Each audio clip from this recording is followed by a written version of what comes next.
But for those of you just joining us, we are not just three people who are very excited about Fizban's Treasury of Dragons.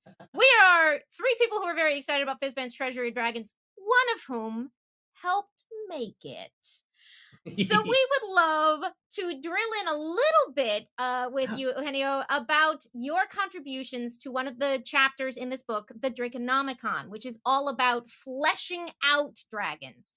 Your stat blocks and everything are in chapter 6 with the bestiary, but chapter 5 is all of the stuff that is so hard to do on your own, I'll say, as a DM, about like, what should the dragon be like? What does it want? What are some ideas you could do for it? What? How do I make it interesting? You all sent us this godsend of a chapter.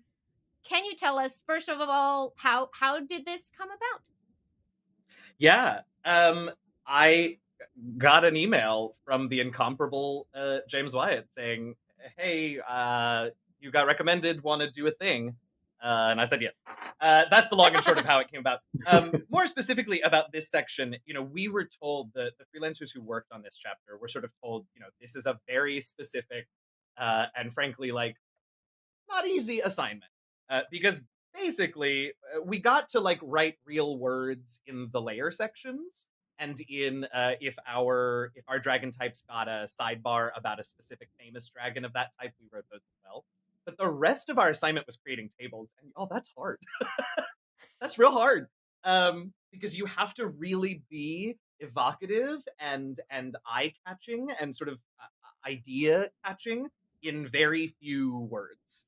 So it was and I don't ever use very ever in any time for anything.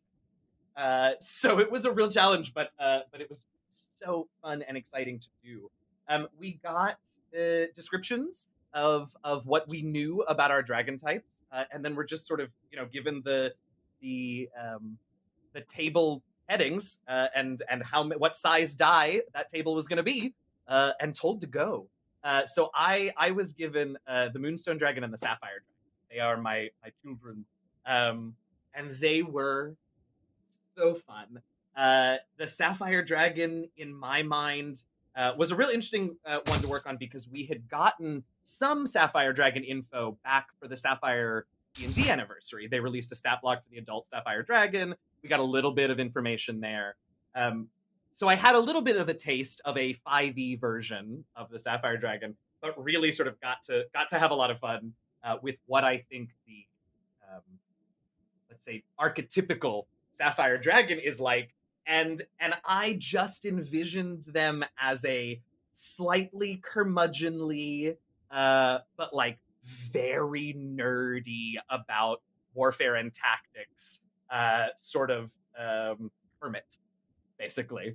The Sapphire Dragons have their spider meals, their layers of giant spiders that they can use for food. And other than that, like, their layers don't have entrances because they can burrow or shape stone with their psionic abilities. No, I don't need visitors. Thank you very much. I'm going to sit here and read my warfare books. Thanks very much. Bye. And I had such a good time writing them out. One of my, I'm going to tell, I don't think this is a secret of any sort because it's literally in the book. One of my favorite things was we had to do these sections where we wrote creature connections for each of the age categories of the dragons. So it gives you ideas for other creatures that might be around a dragon if you want to have a dragon encounter happen, combat or otherwise, right? And one of the things that was very clear to me about Sapphire Dragons is that they really, really, really like to eat giant spiders. And I thought, okay, well then obviously giant spiders are going to come into play as I create these creature connections. And I started sort of thinking, and I was like, okay, but what if we made this harder on ourselves and sort of created a little through line in these tables? So if you're here today, because I'm going to tell you, or if you're particularly eagle-eyed in these tables, In every age category, there is an entry about a Sapphire Dragon of some age harassing the god of spiders' followers. Because I had this story in my head about a little Sapphire Wormling who got a taste for some of Lolth's servants and just sort of spent their whole life eating her people. So for the worm, let's see if I can find them. For the Wormling, a group of Lolth-worshipping drow warriors are sent to kill a Sapphire Dragon Wormling who has been making meals of their goddess's holy spiders. Pretty straightforward, pretty simple, right? Just a little Wormling, no big deal. Then we get to the young one. 2 Lolth cultists seek a magical relic that attracts giant spiders, but the relic's resting place has become a young Sapphire Dragon's feeding ground. So obviously that Sapphire Dragon stole that from Lolth just to needle, right? Then in the adult table, let's see, where's this one? A drow priestess of Lolth and several Yoklol demons have been ordered by their goddess to deal with the adult Sapphire Dragon who's been hunting her holy spiders. And then the ancient Sapphire Dragon, Lolth, the Spider Queen, has declared war on an ancient Sapphire Dragon who has annexed the heart of her cult's Underdark territory. I was really pleased to see how much of that survived in the book, because it was kind of silly. But I just loved taking one thing that I was given about Sapphire Dragons and just going. It's very fun. It's very fun. I love that. And I love the feeling that, like, I definitely feel like I have met, and I say this with love because they're some of my favorite people, but I know several Sapphire Dragons in real life where I'm like, I get you. You want to be left alone? You have a lot of interesting facts about defense and arms. Your collection of books on various ancient conflicts is extensive, and I frankly do love that about you. Hopefully they don't eat spiders. If you are one of my military history friends and you eat spiders, please never tell me. But the rest of it, that's a you good thing. stuff, good stuff. Yeah. I ate a spider by accident once. Oh, I mean, apparently we all do when we sleep, which is a fact that I always think of and immediately regret. But cool. Is there anything else about Sapphire Dragons before I gush about? I mean, I don't have favorites. I love all my children equally, but my favorite is the Moonstone Dragon. But Bukarundum, talk about, you got a little. Oh, yeah. I'm probably saying it wrong. No, I think that's right. That was really interesting. I didn't sort of expect to. Moonstone Dragons haven't really been around since, I believe, like second edition. So they weren't super prolific even back then. So there weren't any famous known Moonstone Dragons for me to write up, and I kind of had to dig to find Blue Corundum. There are not a ton of famous Sapphire Dragons out there. He's really interesting though. He has sort of this tragic backstory, which is unusual for a dragon, I guess. In that his whole family was killed by beholders. And so, like most gem dragons, Blue Corundum has a hatred of aberrations. But his specifically, whereas a lot of gem dragons will sort of focus on illithids, on mind flayers, Blue Corundum has a real hatred of beholders and beholderkin. And so as he fled I wrote about it and I don't remember the name of the war. I think it actually ended up getting cut from this little section, but there was a war in a section of Faerun against beholder kind, and that's where his family got killed. He fled that conflict and ended up finding a sort of ancient tomb with these soldiers or these knights who were also pledged to fighting the beholder scourge across the world. And there was a prophecy that when they were needed, they would awaken and return to, rid the world of the beholder scourge. So Blue Corundum was like, well, we vibe. I'm gonna hang out here and make sure that nothing happens to you before you wake up. And so he spent centuries guarding the sleeping legions, waiting for the day that they will awaken and he can lead them to his revenge battle. Yeah, it was very cool to sort of. There was a lot of for a lot of this information. I had to pull it. Oh, I wish I remember. I can go look, but I had to pull a lot of this just out of adventure module. That like in different rooms that you might have encountered Blue Corundum in, there was a little bit of flavor or lore about him. So you just had to, just sort of pull it piecemeal from everywhere. It was a really fun exercise and very different from writing tables, so I was into that. Okay, so Moonstone Dragons. I'm sorry, I haven't left us a lot of time, and they're delightful. No, it's okay. Look, for my children, I will stay late. Moonstones are super fun. They are not chromatic, metallic, or gemstone dragons, technically. They are their own thing. And they, unlike most dragons, they are definitely still dragons. They definitely still have that connection to the material world.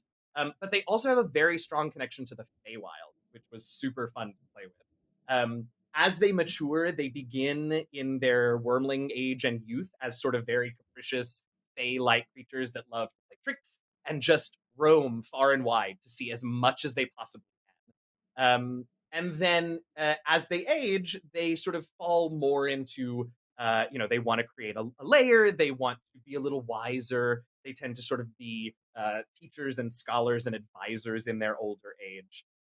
But I sort of love that arc for them. The tables were super fun.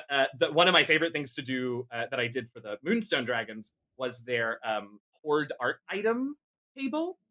It was real fun. Wait, where is it? Oh, here it is. Yeah, Moonstone Dragon art objects. It was real fun to just come up with very weird little tchotchkes that a Moonstone Dragon has around. So, now I get to call for a roll. Amy, roll a d8. I've taken over this stream. So a teenager, no. Martis01x says, and yes, that is correct. So number 8, please. All right, a vast book. Oh, I like this one. A vast bookshelf full of dream journals written by creatures the dragon has befriended over the years. The dragon has each entry illustrated by a different celebrated artist, making the library one of the largest art collections in the world.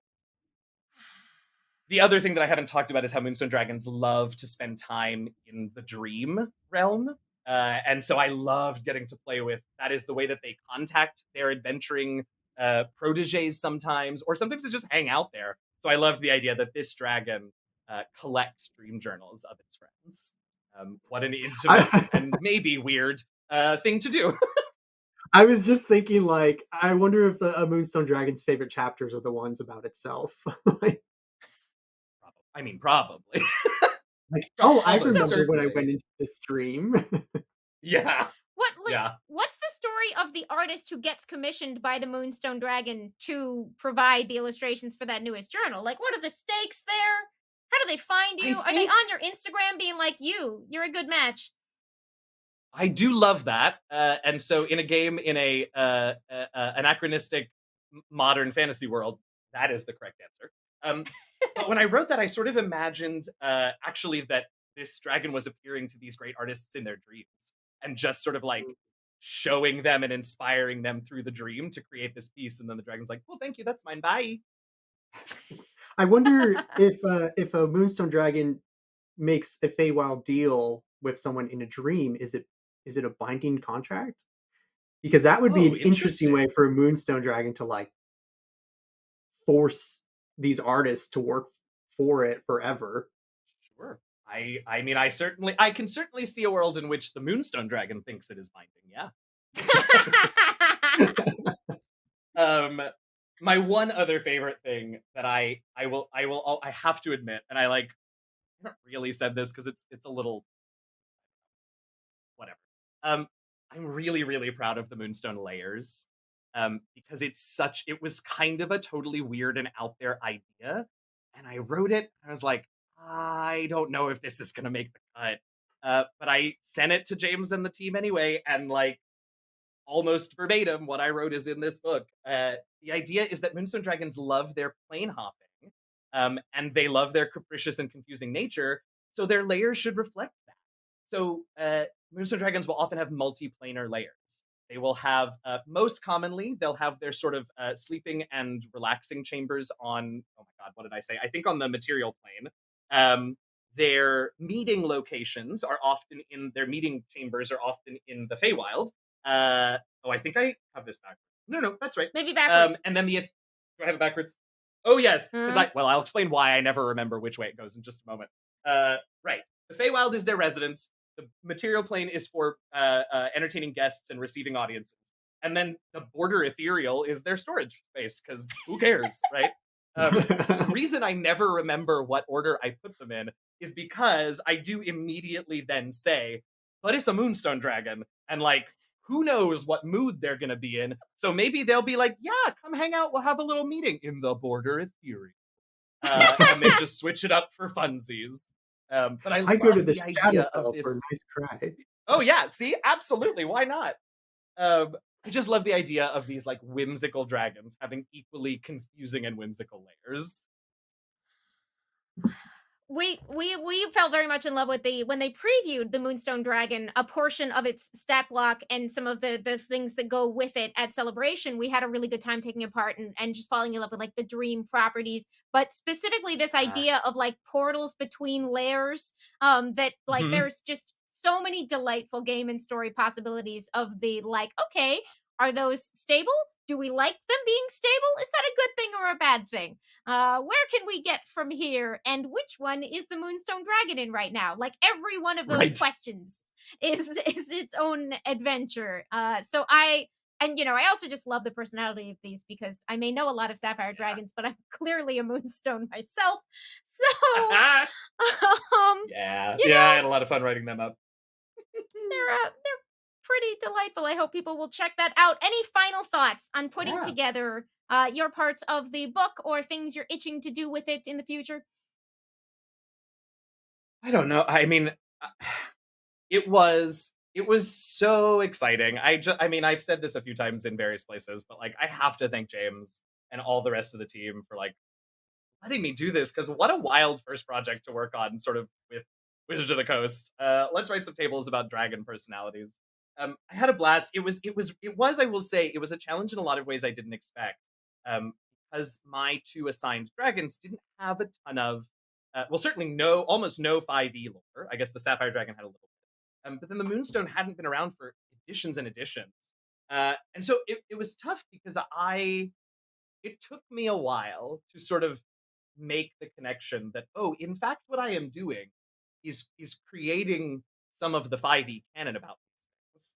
I was in such a mindset of like I have to follow what canon is, and this was really effing cool to get to be like, well, whatever, this is how it is now, in like a way that lots of people will see. So thank you guys for like having me come talk about it because I think that's very and how am I going to use it? Oh, so many ways. I have two or three adventure and campaign like scribbles already started.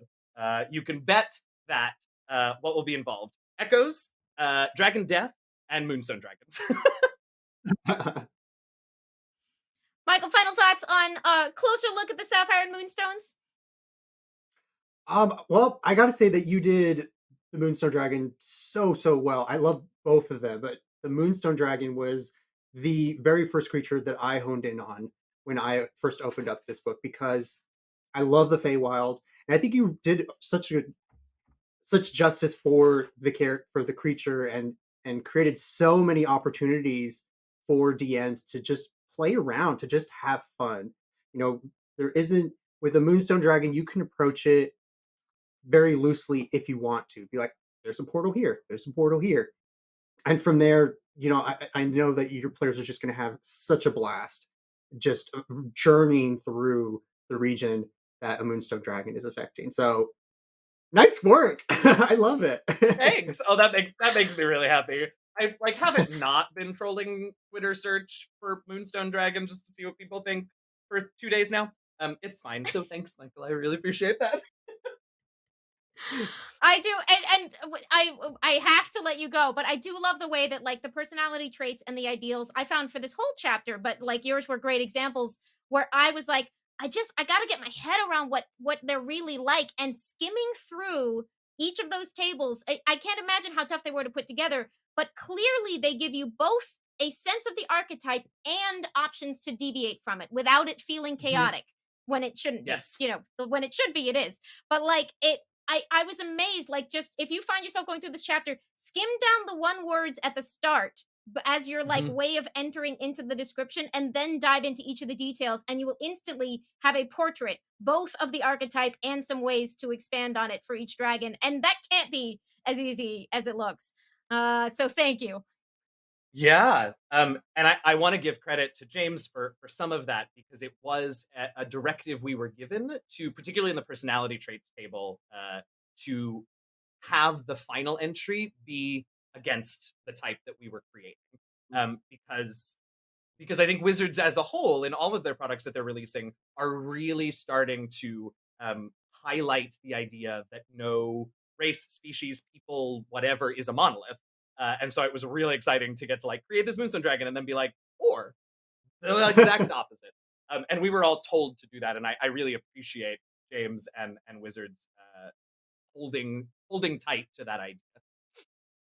It's delightful. Where can people find you if they want to hear more of these insights or maybe follow you on some adventures of various kinds that I'm keeping you from right now? Yeah, absolutely. So the best place, the most central place to find out what I'm up to is to follow me on Twitter. I'm at DMJazzyHands.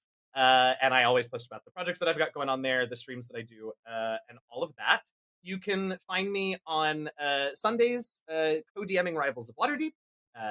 There may or may not be some Fizban stuff later on in the season for the Rivals to deal with. Monday nights, I'm on the Cobalt Press channel playing in a game of Courts of the Shadowfey. You can come check it out there.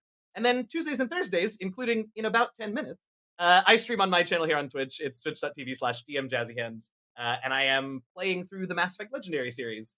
So we are about to, if you are familiar with the series, we're in Mass Effect 3. And as soon as I come back from a quick break, I'm going to go live on my channel and we'll be playing through Priority Thessia. So helping the Asari out today. That's where you can find me. And also go buy Fizban's and tell everyone how much you love the Moonstone and Sapphire Dragon personality.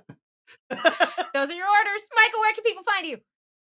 You can find me on Twitter at Michael Galvis, and here on D&D Beyond. I'm regularly posting and publishing content on our homepage, so go check it out. We have some really awesome previews for Fizbans that really show off some of the really awesome player options, and we also have a preview of the Moonstone Dragon if you want a little bit of a deeper dive.